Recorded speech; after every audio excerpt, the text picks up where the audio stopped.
La paz esté con ustedes. Amigos, en el segundo domingo de Pascua tenemos esta lectura maravillosa, inagotable del capítulo 20 de Juan. Es uno de los relatos de las apariciones de Jesús resucitado y he estado predicando sobre este asunto por 38 años y solo encuentro que al regresar año tras año algo fresco emerge. Estos son, de muchas maneras, los textos centrales de nuestra fe cristiana. Pablo dice, si Cristo no resucitó, nuestra fe es en vano. Todo gira alrededor de la resurrección. Entonces es necesario que ocupemos cierto tiempo revisando cuidadosamente estos textos. Escuchamos entonces, estando cerradas las puertas de la casa donde se hallaban los discípulos por miedo de los judíos, este es el día de la resurrección, pero tengan presente que su amigo, su maestro, ha sido ejecutado. Estaban en peligro, me refiero a un peligro serio. Estoy seguro que muchas autoridades, tanto las romanas como las judías, pensaron, vayamos tras estos tipos, busquemos y ubiquemos a sus seguidores. Por supuesto que entonces estaban aterrorizados. Pero a pesar de eso, Jesús, que había muerto en la cruz, y ellos lo sabían, Jesús llegó y se presentó en medio de ellos y les dijo, la paz esté con ustedes. Este es el momento que ningún filósofo podría haber adivinado.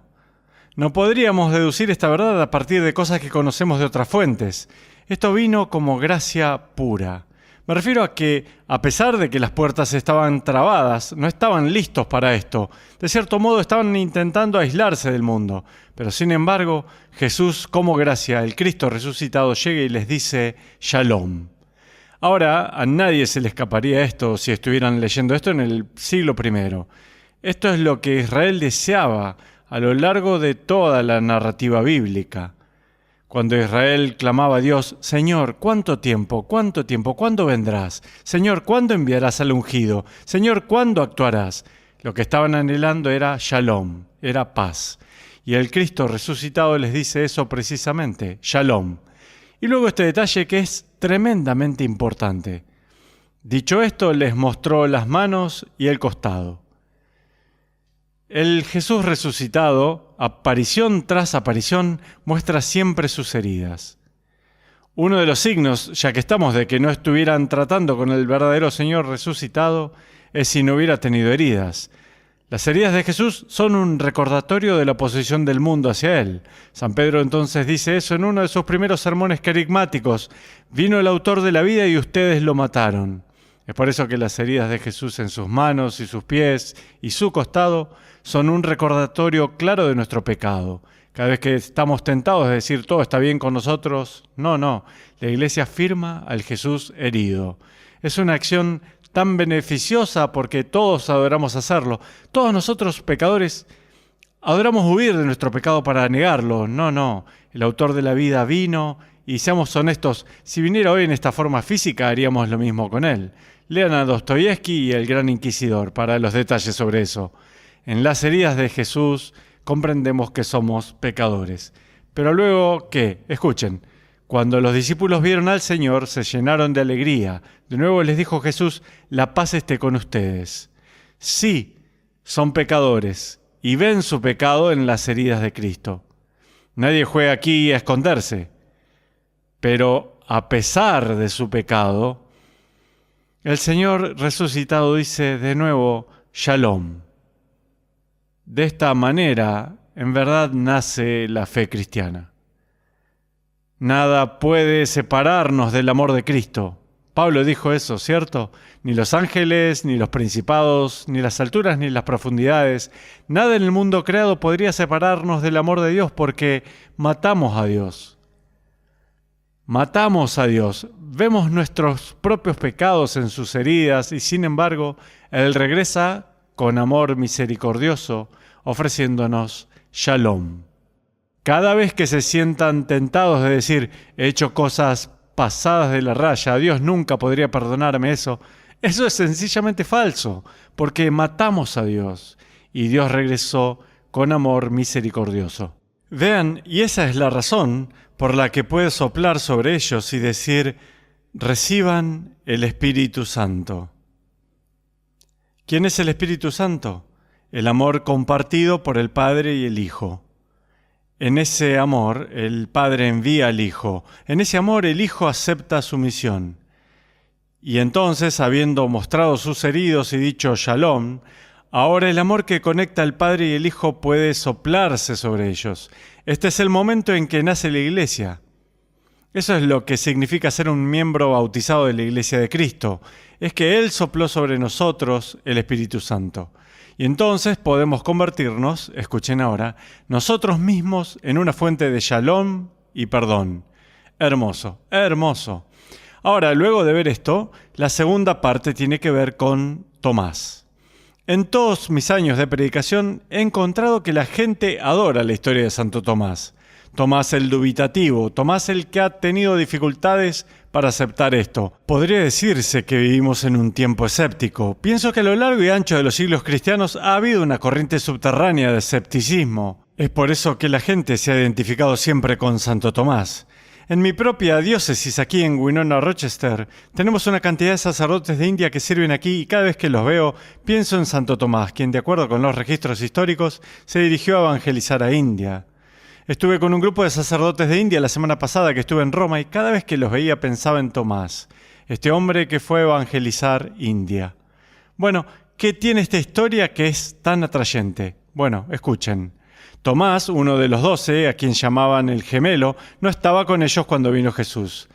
En esta primera aparición, Tomás no estaba allí. Los otros discípulos le dijeron, «Hey, hemos visto al Señor, queremos compartirte la mejor noticia posible». Él dice, «Si no veo en sus manos la señal de los clavos, y si no meto mi dedo en los agujeros de los clavos, y no meto mi mano en su costado, no creeré». Ahora, esta es la actitud, como digo, de mucha gente a través de los tiempos, incluyendo la actualidad. Escépticos que encuentran un poco difícil de asimilar la afirmación cristiana. ¿Cómo puedes aceptar esto? No voy a creerlo a menos que pueda verificarlo.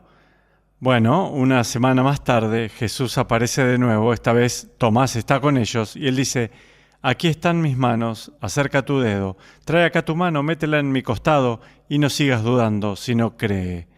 Quiero hablar un poquito sobre el juego de fe y razón, porque ese es un gran tema que respalda esta historia, el juego entre fe y razón.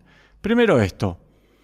Por favor, no les crean a los nuevos ateístas que florecieron hace 25 años, que tristemente convencieron a una generación entera de jóvenes de que la fe significa credulidad, significa superstición, significa aceptar cosas en base a ninguna evidencia, creer en cualquier cosa, cualquier afirmación loca que se haga.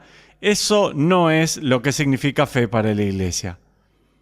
Todo eso, podría decirse, está en el lado cercano de la razón. ¿Entienden a lo que me refiero? Son cosas que son aceptadas sin análisis crítico, no se involucra la razón. Y simplemente acepto cosas sobre ninguna base. Bueno, eso es credulidad, eso es ingenuidad, eso es superstición. Y escuchen, la Iglesia no está interesada en eso. La Iglesia no tiene ningún interés en atraer gente en una credulidad ingenua.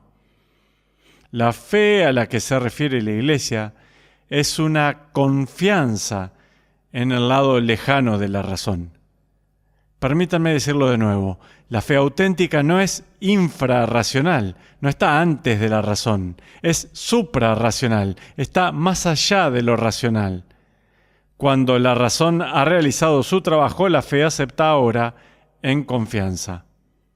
Voy a darles un ejemplo que creo es muy apropiado, una comparación. Piensen en la forma que llegamos a conocer a otro ser humano. Tal vez estés interesado en alguien y has escuchado sobre él o ella y podrías decir, bueno, voy a buscar esa persona en Google. Y Google puede decirte mucho ahora. Y pueden descubrir cuándo nació esa persona, dónde creció, a qué escuela asistió, cuáles son sus opiniones, tal vez controversias en las que participó. Pueden descubrir muchísimo. Y luego tal vez pueden observar a la persona por sí mismos, en TV o lo que sea, videos. Y luego digamos que tienen la oportunidad de encontrarse con esa persona. Bueno, muy bien. Entonces la razón puede continuar trabajando y pueden aprender más y más cosas sobre esa persona. Fabuloso. Quiero todo eso, eso es muy bueno. Nunca queremos adormecer la razón cuando estamos conociendo a alguien. No, lo deberían pensar detenidamente. Pero ahora, imagínense que llega un momento en que se genera una comunión con esa persona. Han aprendido mucho por sí mismos, mediante la razón, Pero ahora la persona decide revelar algo que nunca podrían haber conocido de otra manera, que no podrían haber conocido a través de observar el comportamiento de la persona. Nunca podrían haberlo conocido por escucharlo de otros. Algo cercano al corazón de esa persona que solo él o ella podría revelar. Cuando dices, de acuerdo, confío en ti, creo en lo que me has contado, eso es lo que la Iglesia llama fe.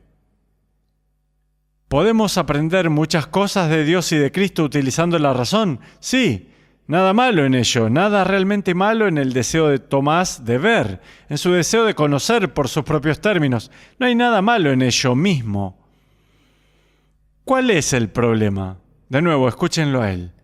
Si no veo en sus manos la señal de los clavos, y si no meto mi dedo en los agujeros de los clavos, y no meto mi mano en su costado, no creeré. ¿Cuál es el problema con Tomás? No es el que esté ejercitando la razón, sino que está intentando agresivamente dominar la situación en sus propios términos. Continúen con mi analogía. Están tratando de conocer a alguien y han aprendido mucho a través de la razón. Estupendo.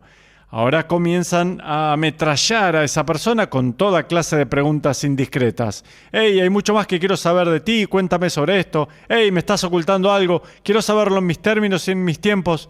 ¿Qué hará esa persona? Seguramente replegarse. Yo lo haría. Correría hacia el otro lado. Nunca llegarán a conocer el corazón de la persona si están en esa postura agresiva. Antes bien, deben entrar en la postura de la confianza. Jesús se aparece a los discípulos no en sus términos, sino en los de Él. No en sus tiempos, sino en los suyos. No a la manera que ellos quieren, sino en la que Él quiere. Esa es la fe auténtica. No se opone a la razón, sino que va más allá y entonces complementa a la razón. Solo una última idea. Siempre he encontrado esto muy fascinante. Tomás no está cuando el Señor viene por primera vez. Eso significa que no está con la iglesia. La segunda vez que Tomás está allí, está con los 11, está con la iglesia. ¿Cómo llegamos a ver a Jesús? Bueno, haciéndole un montón de preguntas inquisitorias en mis propios términos. No. No llegarás a Él así. Antes bien, llegarás a verlo. Serás invitado a la fe precisamente en la iglesia. ¿Tiene sentido? En la liturgia, en las lecturas, en la comunidad de creyentes que los conecta a la iglesia a lo largo de los tiempos, en el pensamiento de los grandes teólogos y filósofos, en las obras de arte de los grandes genios de nuestra tradición, es cuando estamos dentro de la iglesia que Jesús se nos revela más completamente. Y luego esto es lo último que quiero que vean. Y aquellos que tal vez se sientan como Tomás y sientan que tienen dificultades para creer y tienen muchas preguntas, habiendo visto al Señor resucitado, dice Tomás, Señor mío y Dios mío. No hay nadie en el Nuevo Testamento que dé un testimonio más absoluto y elevado de Jesús que este. Nadie. Todo tipo de personas se equivocan sobre él. Todo tipo de personas ven un poquito aquí, otro por allá. Es Tomás el incrédulo el que fue conducido finalmente por medio de la razón y de la fe hacia la mayor confesión en el Nuevo Testamento. Así que pasen un poco de tiempo, tal vez especialmente los que luchan con el escepticismo, muévanse a la situación de Santo Tomás, este hombre que testimonió la divinidad del Señor y llevó la fe hasta los confines del mundo. Y Dios los bendiga.